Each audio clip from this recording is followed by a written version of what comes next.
One of the most common questions when people start to plan their future is how much of my income should go toward investing?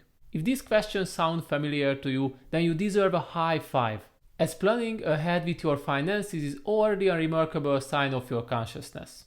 We all know that investing not only helps us to build wealth, but it also secures us if something unexpected happens, like losing a job or a sudden accident occurs. Nonetheless, it can be also beneficial when we are close to retirement.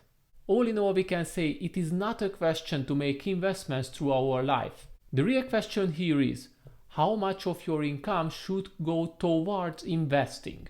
Well, it can highly vary person by person, but gladly there is a general rule which can simplify the answer for this question, and this rule is called 50-15-5. So what does the 15-55 stand for? According to this rule, 50% of your total income should be allocated to essential expenses.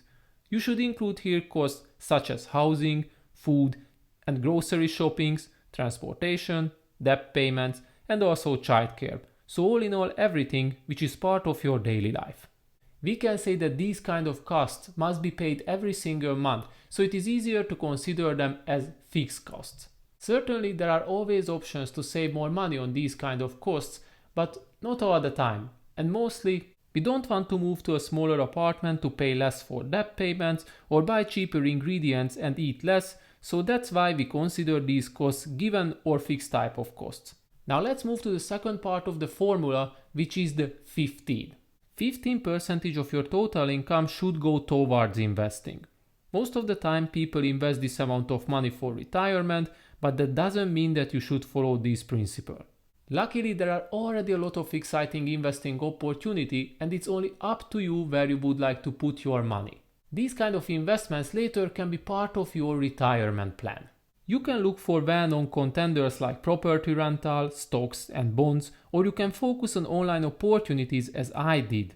The internet is full of investing opportunities, and if you stay consistent, you can earn a decent amount of money. Blogging, making YouTube videos, starting a dropshipping store. And right now I have only mentioned a few ideas which can help you to generate some extra money online. Based on your preferences, you need to make the decisions where you would like to invest your money. Maybe you want to pay attention only to online investments, or you don't want to take any risk and look for investment types like opening a retirement bank account. Some of the investments will be riskier and promising higher results, others will be more modest but with lower risk. Last part of the formula is 5, which means that you have to save 5% of your total income every single month for short-term investments like emergency fund.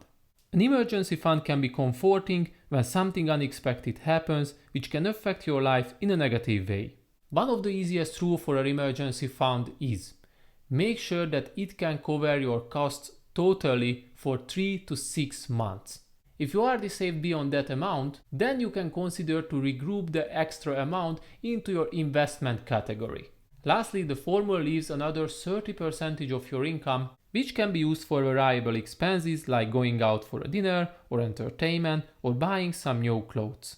For sure, you can aim higher and also use some of the percentages of this category for future investments. In the end, the question is 15% for investing enough? Well, this number is only a benchmark, and the reality is it is highly dependent on your financial goal. Some people struggle to save the amount of money, especially the youngsters. Others have big dreams and they can aim for 20 to 30%. Just imagine your future and decide how would you like to live. Would you like to live a life in which you make sacrifices sometimes for your future, or would you like to fully enjoy the present with less savings? Some people tend to say that this 15% is enough for nothing. Others are totally fine with this number. The best you can do is to identify your own numbers and stick with them. Imagine your future and how do you want to live. Set time plans and decide what do you want to save for.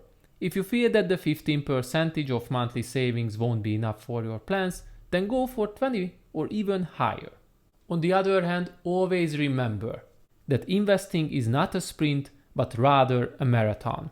If you can't afford the mentioned 15% today, just don't panic. Instead, start to look for opportunities which can help you to achieve the desired number. Maybe you can start a side hustle with zero money or save a little bit more on lifestyle expenses. All in all, there is always a room for improvements. Finally, you have to invest a percentage of your income if you want to retire financially independently and live a secure, comfortable life.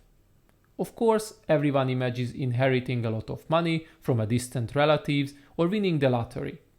In these cases, all of your financial problems can be solved within a blink of an eye. But honestly, these things won't usually happen with average people like us. Instead, we need to plan ahead and do everything what we can to prepare ourselves for the future. So all in all, if you already feel yourself confused and you don't know yet how much of your income should go toward investing, then the answer is simple. Just apply the 50-15-5 rule what I have shared with you, and I guarantee that you will still have a financially secured life. And of course, as time passes later, you still will have the opportunity to adjust these numbers to your current lifestyle. So that's all for today, and I hope this simple rule what I have shared with you will help you out how much of your income should go toward investing. And if you feel that I missed something or you already have an investment strategy, please don't hesitate to share in the comment section, and also show some support, hit the subscribe button, and see you next time.